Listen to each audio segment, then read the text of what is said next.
사랑하는 성도 여러분, 한 주간도 주 안에서 승리하셨습니까? 거짓말 같지만 참 보고 싶었습니다. 우리 앞대 성도님들에게 한번 말해 줄까요? 사랑하고 축복합니다. 한번 선포합시다. 하나님께서 하시면 다 됩니다. 오늘 함께 말씀을 나누려고 하는 것은 돌이킨 자인가라고 하는 주제를 가지고 함께 말씀을 나누려고 합니다. 오늘 먼저 성경을 보면 우리 본문을 처음 볼 때에 여러분 27절에 그 후에 이렇게 말씀이 시작되고 있습니다. 그 후에 어떤 사건이 있은 후에라는 뜻이죠.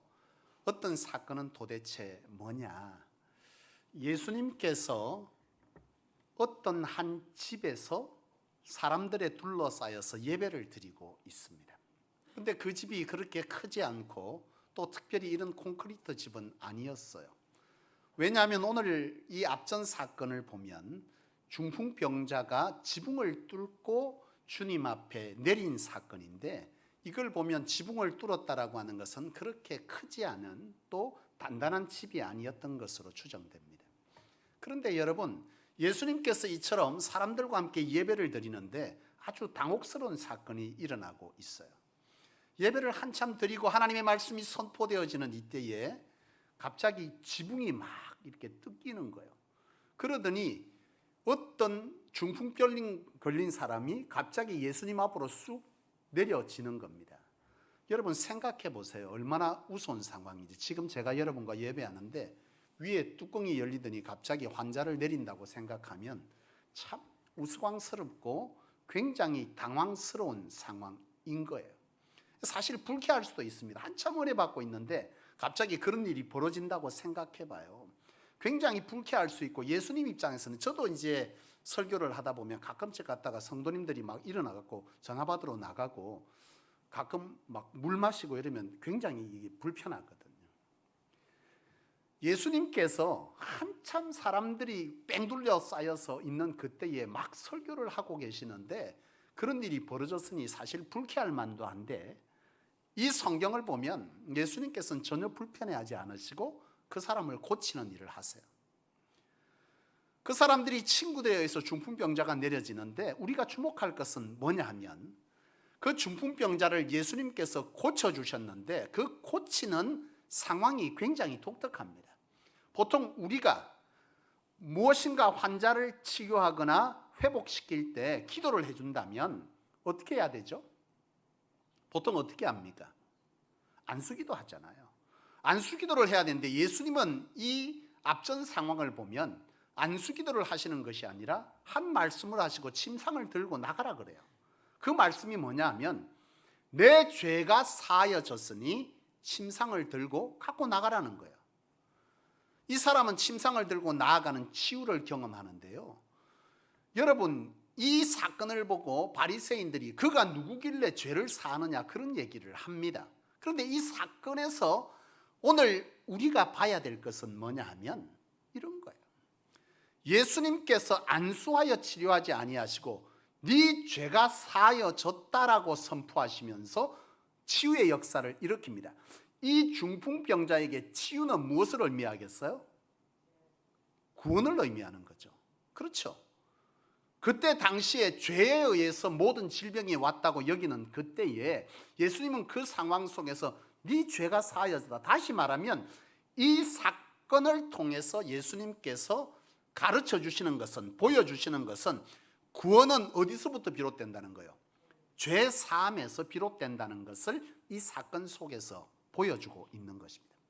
이 사건을 일으키신 후에라는 뜻이에요. 오늘 27절은 그 후에 이 사건을 통해서 예수님은 구원은 죄 사함을 통해 이루어진다, 죄를 해결할 때 이루어진다라는 것을 보여주신 그 후에, 이런 뜻입니다. 그렇다면 그 후에라는 이 뜻과 그 뒤의 얘기는 연관성이 있다는 얘기예요, 없다는 얘기예요? 연관성이 있다는 얘기죠. 그렇지 않으면 그 후에란 말 쓸 필요가 없어요. 전의 사건과 지금 일어날 사건이 깊이 연관되어져 있음을 말하고 있는 것입니다. 그 후에 이것과 연관된 일을 또 주님은 하셨다는 거죠. 그게 뭐냐면 오늘 성경 우리가 함께 읽은 말씀에 예수님께서 가시다가 세관에 있는 마태를 부르는 사건이 이어집니다. 이 마태를 불렀어요. 그런데 여러분, 이 마태를 주님은 왜 부르셨고 이 마태를 통해서 어떤 일을 일으키시려고 하시고 마태는 도대체 어떤 사람이었냐라고 하는 것을 우리는 돌아볼 필요가 있어요. 마태는 세리라 그랬습니다. 세리는 어떤 사람이냐? 그 당시에 세리는요, 지금 그 민족들에게 뭐 하는 사람이에요? 세금을 걷는데, 소위 말하면 우리가 일제시대 때 살아가고 있을 때 일본 앞잡이 노릇을 하면서 세금을 걷어갔던 사람이 바로 이 당시에 세리인 거죠. 자기 민족들을 핍박하는 사람, 다시 말하면 매국노인 겁니다. 그러니 이 세리라고 하는 직업을 가진 사람은 사람들이 사람 취급을 안 했어요. 시대적으로 어느 정도 이 사람이 사람 취급을 못 받았냐 하면 어떤 사건이 일어나면 법정에서 증인을 세우잖아요. 근데 범인을 세우는데 세리가 증인으로 서면 이 사람의 증언을 인정해 주지 않았어요. 그러니까 네 말은 아예 소용이 없다. 사람 취급 안 하는 겁니다. 그 정도로 그 시대 사회 속에서 세리는 사람 취급 못 받은 사람이죠. 그런데 예수님은 그 세리 마태를 불렀다는 거예요. 제자 삼기 위해서 불렀다는 거죠. 왜요? 도대체 인간 같지도 않은 정말 그 사람을 주님은 왜 부르시고 왜 그 사람을 구원시키려고 하실까요? 여러분, 앞에 이 중풍병자와 세리 마태는 다른 모습을 하고 있지만 같은 맥락에서 이해할 수 있어요. 무슨 얘기냐면 중풍병자도 그 당시에 중풍병이 걸린 사람이 사람들에게 인정함을 받을 수 있는 존재입니까? 아니죠. 인정받지 못합니다. 사람 취급 못합니다. 안 됩니다. 그 사람을 주님은 구원하셨다. 다시 뒤에 세리도 사람들에 의해서 뭐 하는 거죠? 도무지 사람으로 인정받지 못할 사람을 주님은 구원하시기 위해 가셨다. 왜요 도대체? 왜 사람 같지도 않은 이 세리를 구원하러 가시나요? 거기에는 이런 비밀이 있어요. 오늘 성경 말씀 속에 마지막 결론을 주님은 말씀하실 때에 뭐라고 말씀하시냐? 주님은 의인을 구하러 온 것이 아니라 죄인을 구하러 왔다. 다시 말하면 이 중풍병자와 세리는요, 자기 스스로 회복할 능력이 없는 사람입니다. 그리고 이 사람들은 자신이 철저하게 사람들로부터 외면되어진, 자기 자신이 너무나 초라하고 부족하고 너무나 사람 같지 않은 사람인 것을 그들 스스로 아는 사람들이에요. 여러분, 이 세리인 이 마태는요, 사실 돈은 좀 있는 사람입니다. 그렇지 않겠어요? 세금 걷어서 돈은 좀 있어요. 근데 뭐가 불편한 거예요? 사람들이 주변에 있긴 하나 다 이해관계 속에 있는 사람이고 그 주변에는 사람이 사실은 없어요. 모든 사람이 숙덕거리고 비난하고 매국노라고 말하는. 그래서 돈은 있지만 너무 외롭고 힘들고 사는데 왜 사는지 이런 허무 속에서 살아가던 사람, 바로 그런 사람이 세리입니다. 주님은 왜 이런 사람을 구원하려고 하느냐? 여기에는 여러분 이런 비밀이 있어요. 구원은 마음이 심령이 가난한 자에게 하나님의 나라가 그들의 것이라 그랬어요. 이 사람들은 자기 스스로가 회복할 능력이 없다고 하는 가장 초라한 인생의 주인공들입니다. 구원은요, 이런 사람에게 이루어지는 겁니다. 여러분, 주님께서 이처럼 이런 사람을 부르실 때에 이처럼 자기 스스로의 심령이 가장 가난한 사람, 죄인이라고 여기는 사람, 보잘것없다고 여기는 사람, 주님 아니면 안 된다고 여기는 이 마음이 있는 사람을 주님은 구원하시는 것이죠. 그리고 주님은 사람들과 다른 관점에서 사람을 판단하세요. 찾아가세요. 이 세리마태는 당시의 사람들의 눈에는 인간 같지 않지만 주님의 눈은 미래를 통해서 이 사람을 보는 거예요. 지금 사람들, 현재는 사람들은 대부분 과거를 통해서 이 사람과 가까이 하려고 합니다. 과거에 그가 어떤 행적을 남겼고 어떻게 살아왔으며 어떤 인물이냐라고 하는 것에 의해서 괜찮은 사람에게 다가가죠. 근데 주님은 아니에요. 주님은 갖추어진 것, 과거에 많은 것을 해놓은 사람을 찾는 것이 아니라 지금 현재 미래를 통해서 이 사람을 조명하는 것이죠. 마태는요, 사실 인간 같지 않지만 주님은 그 마태 속에서 섬세하고 꼼꼼한 그 성격을 통해서 주님을 따라다닐 때 좋은 제자의 역할을 감당할 수 있는 사람이라는 미래를 통해서 이 마태를 보고 부르신 것이죠. 베드로 보세요. 베드로 어떤 사람이었습니까? 성질이 굉장히 난폭한 사람 아닙니까? 그렇지만 무식하고 난폭하고 참 과거의 삶을 통해서 보면 보잘것없지만 주님은 왜 베드로를 부르시느냐? 미래를 통해서 볼 때 베드로는요, 누구보다도 우직하게 여러분 반석 위에 그의 고백 위에 교회를 세울 만큼 주님이 볼 때는 이 베드로는 미래에 굉장히 좋은 제자인 거죠. 막달라 마리아를 사람들은 창녀라고 사람 취급하지 않았지만 예수님은 미래의 그를 통해서 성녀 마리아로 봐주시고 찾아가시는 것이죠.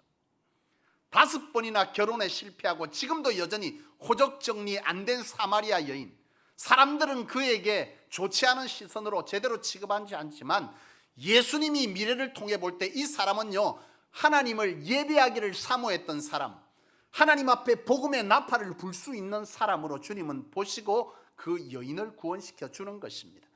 우리도 마찬가지인 거죠.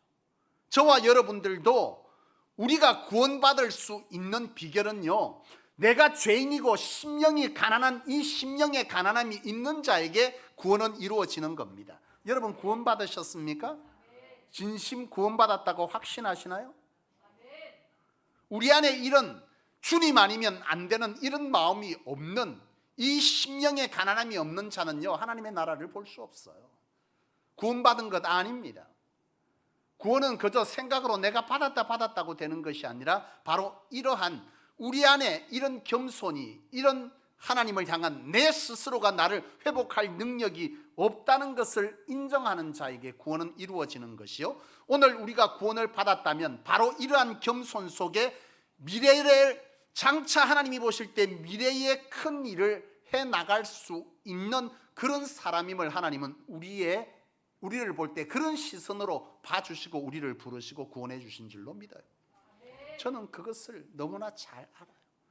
나는 하나님 앞에서 너무나 작은 자이고 너무나 보잘것없고 미련하기 짝이 없는 자지만, 나는 하나님 안에서 개혁과 갱신을 부르짖을 그 어떤 조건을 갖추지 못했지만 하나님은 지금 나를 보시는 것이 아니라 미래에 장차 하나님의 뜻을 잘 이루어낼 것이라는 그런 사람으로 봐주시면서 나를 봐주시더라는 거예요. 그것이 있어 오늘도 이 자리에서 이런 말씀을 선포하고 그 믿음 안에서 나는 여전히 주의 주신 길을 그 어떤 중에도 가고 있는 것이죠. 여러분들이 이처럼 구원을 받아 이 자리에 있는 것은 하나님께서 그런 시선으로 여러분을 봐주셨기 때문에 여러분들을 부르시고 구원시키신 줄로 믿으시기를 원합니다. 하나님의 눈으로 볼 때 우리는 굉장히 존귀한 자입니다.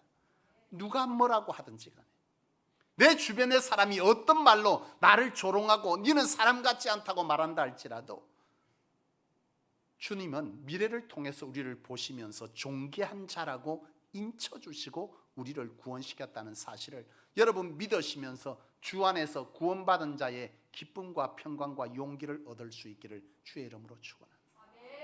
마태는 그렇게 부름받은 사람입니다. 여러분, 그런데 오늘 이 본문으로 다시 돌아가 보면 마태는 이처럼 주님 앞에 마음이 가난한 자여서 주님은 부르셨고 장차 미래를 통해 볼 때 참 제자다운 제자였기 때문에 주님은 마태를 부르셨는데, 오늘 본문 28절에 보면 이 부르심 앞에 마태의 모습이 기록되어져 있어요. 어떻게 기록되어져 있죠? 28절에 주님을 불렀을 때 그가 모든 것을 버리고 주를 따랐다 그랬습니다. 여러분, 사실 마태의 입장에서는 계산해 봐야 되는 거 아닌가요? 마태는 세리입니다. 많은 재물을 가진 사람이죠.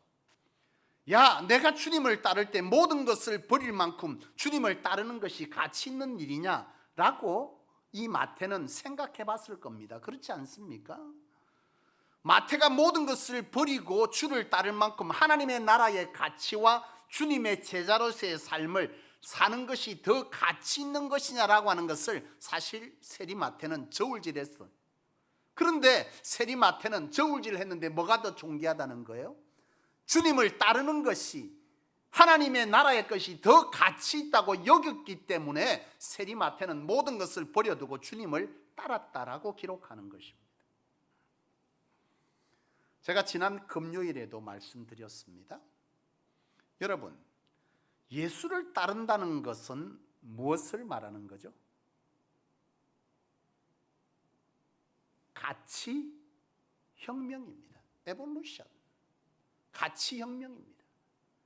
내가 지금까지 이것이 전부 가치 있다고 여겼던 것을 버려두고 지금 가치를 어디로 바꾸는 거죠? 혁명은 회전하다 바꾸는 겁니다. 완전히. 지금까지 세상의 것이 이 세리처럼 돈이 전부인 줄로, 모든 것이 명예가 전부인 줄로, 지식이 전부인 걸로, 사람이 전부인 걸로 생각했던 사람이 이 가치를 하나님의 나라의 가치로 뭐 한다는 거예요? 회전시키는 겁니다. 에볼루션, 혁명하는 겁니다. 이것이 여러분 구원받은 자의 삶이고 이것이 구원입니다. 이것을 깨닫는 것이 지혜고 이것을 고백하는 것이, 이것을 받아들이는 것이, 그것이 믿음이죠.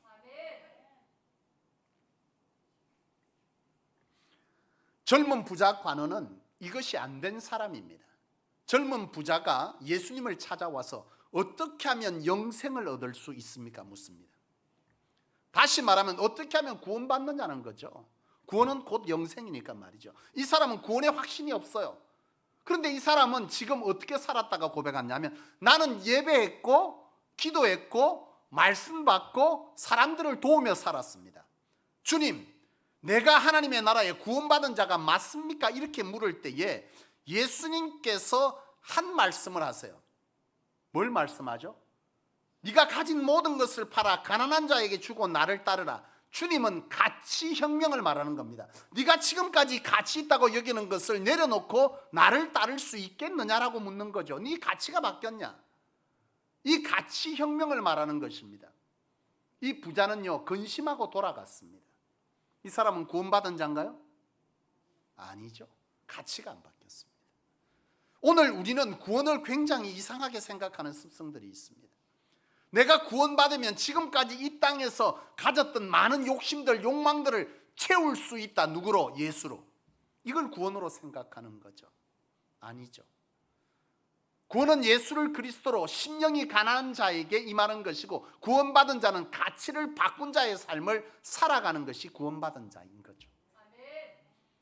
여러분, 구원은 그런 것입니다.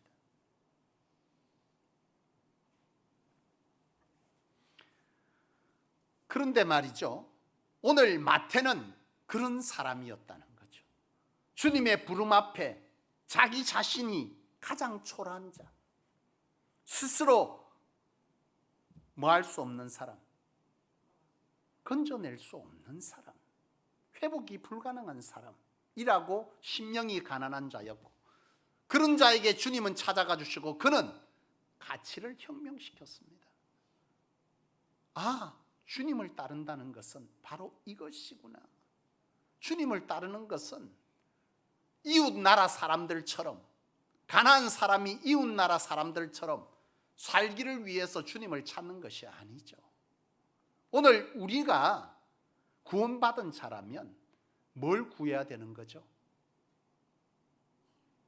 마태복음 11장 28절, 하나님의 나라와 의를 구해야 되는 거죠. 안 믿는 자와 똑같이 뭘 구합니까? 제가 금요일에도 얘기했습니다. 개똥이 엄마하고 내가 비교하니까 저가 더 잘 돼서 배가 아파 죽겠네. 하나님 나도 채워주세요. 이게 구원받은 자의 기도가 아닙니다. 가치는 여전히 세상에 온통 다 있고, 하나님이 필요한 것은 내 욕망과 욕구를 채우기 위한 이유 하나밖에 없는 것. 구원받은 자 아니에요. 가치가 여전히 있습니다. 부자와 똑같습니다. 젊은 부자 관원과 같은 사람. 우리는 그의 나라와 의를 구하여서 살고 하나님께서 더하여 주시는 하나님의 은혜와 능력으로 덤으로 살아가는 사람. 그것이 진짜 구원받은 자입니다. 세리마태는 그런 사람이었다라는 것을 오늘 이 성경 속에서 예수님은 보여주시려고 하는 거예요. 나는 저와 여러분들이 가치가 바뀌기를 원합니다. 왜 주님이 필요합니까? 왜 주님을 따르고 있습니까? 라고 물을 때에 그 주님이 좋고 그 주님의 가치가 최고이기 때문에 모든 것들 뒤로하고 주를 따를 만한 분명한 가치를 알기 때문에 내가 따르고, 하나님의 나라가 어떤 것인지를 내가 알기 때문에, 믿기 때문에 내가 그 하나님의 나라를 위해서 오늘도 이 자리에 와 있다는 이유를 여러분 아시기를 원합니다. 마태는 그런 사람이었습니다. 마태는요 너무 행복했습니다. 주님으로 그 불안이 사라졌습니다. 내가 왜 살아야 되는지, 돈은 있는데 이 허무함은 도대체 어디서 오는 건지, 이것이 이 마태는요 해결되었습니다. 하나님으로, 하나님의 나라가 이것이구나, 주님을 따르는 삶이 기대되어지는구나, 주님으로 나도 이제 가치 있는 인생을 살게 되는구나. 마태는 너무 행복했어요. 그래서 마태는요 주님을 집에 모셔서 아주 좋은 식사를 준비하기를 원했어요. 주님은 그곳에 가십니다. 흔쾌히. 사실 세리집에 가고 싶은 거 아니죠. 그런데 주님 가셨어요. 근데 이 세리마태가 사람들을 초청을 했는데, 초청한 사람들이 기가 막힌 사람들이죠. 어떤 사람이었겠어요? 똑같은 것들이 온 겁니다. 왜요? 세리마태 친구할 사람이 누가 있어? 인간 같지도 않은데.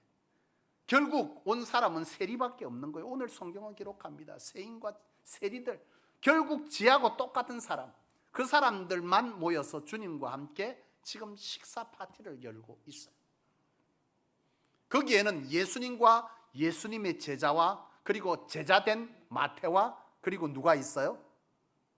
죄 많은 세리들이 있습니다. 거기에 함께 동조하고 있는 사람들이 있는데 누구냐면 바리새인과 서기관들이죠. 바리새인과 서기관들이 말합니다. 어떻게 저들과 함께 할 수 있느냐? 하나님의 백성된 자가 더러운 저들과, 구원받지 못한 저들과, 그렇게 말하고 있습니다. 그런데 저는 이 상황을 보면서 교회를 떠올립니다. 이것이 교회이구나. 무슨 말이냐? 교회 안에는요 다 죄인밖에 없어요. 저나 여러분 다 죄인입니다. 다만 구원의 은혜를, 하나님 나라의 가치를 듣고 깨달음이 좀 일찍 있는 사람과 없는 사람, 그 사람들이 모여 있는 곳이 교회입니다. 여기에 다 깨달았나요? 아닙니다. 깨달아 제자된 자가 있고 여전히 깨닫지 못한 채 주님과 함께 식사하는 자가 있을 뿐이죠. 그리고 그 속에 나는 이미 구원받았으니 어떻게 저렇게 더러운 것들과 함께 할 수 있느냐라고 말하면서 비난하는 사람들이 있는 거죠. 여러분, 교회는요 오늘 함께하는 저와 여러분들은 십자가의 두 강도와 같은 사람입니다. 먼저 깨달은 자와 깨닫지 못한 자. 죽기 직전에 하나님의 은혜를 알고 그것에 관해서 깨닫고 받아들인 우측의 강도, 죄인과 아직까지 그 부름 앞에서도 깨닫지 못하는 죄인, 그런 사람이 교회 안에 있을 뿐이죠. 사랑하는 여러분, 나는 저와 여러분들이 우리 다 같은 사람이에요. 다 같은 죄인입니다. 누구를 나무라며 누구를 뭐라고 하겠습니까? 나는 이런 바리새인 같은 이들이 없기를 원합니다. 다 맞지 않지만, 제자도 있고 아닌 자도 있지만 하나님 때문에 함께 할 수밖에 없는 사람들이 바로 저와 여러분이고 교회인 겁니다. 그래서 깨달은 제자와 깨닫지 못한 제자가 뒤죽박죽 되어서 불편해요. 안 맞아요. 그래서 때로는 우리는 말합니다. 정말 안 맞다고. 근데 맞는 사람만 있기를 원하세요? 여러분, 계모임을 가시면 됩니다. 맞는 사람들만 모이잖아요. 교회는 그런 곳 아니에요. 아직까지 그 부름 앞에 깨닫지 못한 이들도 함께 있는 것입니다. 다만 하나님의 은혜로 함께 주님의 이름 앞에 함께 갈 수밖에 없는 공동체, 그것이 교회인 거죠. 가끔 제가 마음이 아플 때가 있어. 제가 금요일도 얘기했는데 오늘 안 오신 분들이 꽤 있으니까 다시 얘기하자면, 성소가 특별합니까? 특별하지 않습니까? 뭐가 특별합니까? 도대체 뭐가 특별해요? 할 말이 없어요? 특별하죠. 비전이 다르고요. 하나님이 우리 안에 일하심의 결이 다릅니다. 그거를 부인하시겠습니까? 양성환 집사님, 살던 집 지붕이 5년 만에 무너지는 것을 경험하신 여러분, 멀쩡한 아들, 딸들이 하루아침에 병원에 들어가서 중리산이하고 살아난 여러분, 바닥을 경험하게 하시고 회복시켜 하나님 앞에 에베네셀을 말하게 하시는 여러분, 결이 다릅니다. 하나님의 결이 다르고 여러분 성소는 특별해요. 이 세대에 교회다운 교회를 세우라고 하나님 하셨는데, 교회다운 교회는 무슨 제자들과 아닌 이들이 섞이며 비방하는 걸로 차고 넘치는 이 교회가 도대체 다른 교회와 뭐가 다르냐고요? 그건 아직 안 다른 거 맞아요. 그건 우리가 해야 될 몫입니다. 하나님이 우리를 통해서 하기를 원하시는 거예요. 이미 완성된 것이 아닙니다. 하나님의 일하심의 결이 다른 교회, 우리가 다른 교회와 다르게 그것을 인정하고 존중하며 그들과 함께 하나님의 나라의 가치를 꿈꾸는, 그들을 끌어안을 수 있는 교회, 그런 교회는 우리가 만들어 가야 되는 거예요. 누가 만들어 주는 것이 아닙니다. 하나님의 기대가 다른 겁니다. 우리를 향한 하나님이 일하시는 결이 다르고 하나님이 우리를 통해서 기대하시는 미래가 다른 거예요. 지금 우리는 여전히 다른 교회와 크게 다르지 않은 모습을 가지고 있다면 바뀌어야 됩니다. 오늘 주님은 이 말씀을 통해서 그것을 말씀하는 거예요. 나는 하나님의 백성, 구원받아서 바리새인 서기관. 구원받은 자는요, 가치가 바뀐 사람입니다.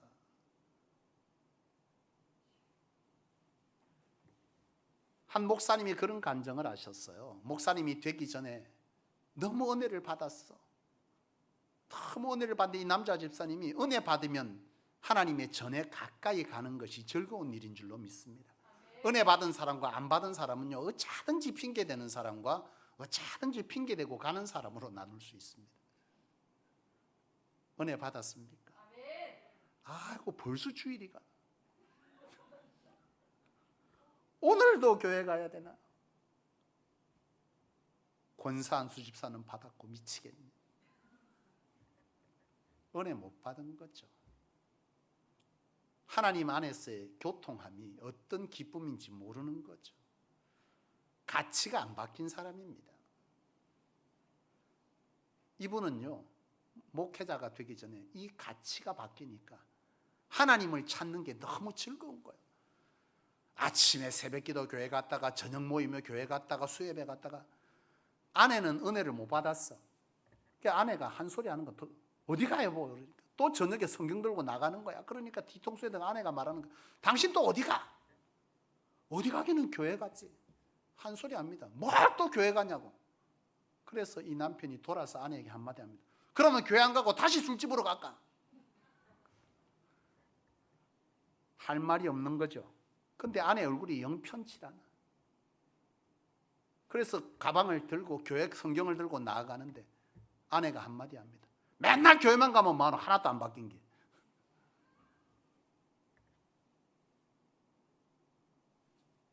돌이킨 자입니까, 여러분? 나는 저와 여러분들이 이 성소가 입에 침이 마르도록 떠들어도 변하지 않는다면, 여러분, 우리는 제자가 아닌 거죠. 그러면 필요 없나요? 아니죠.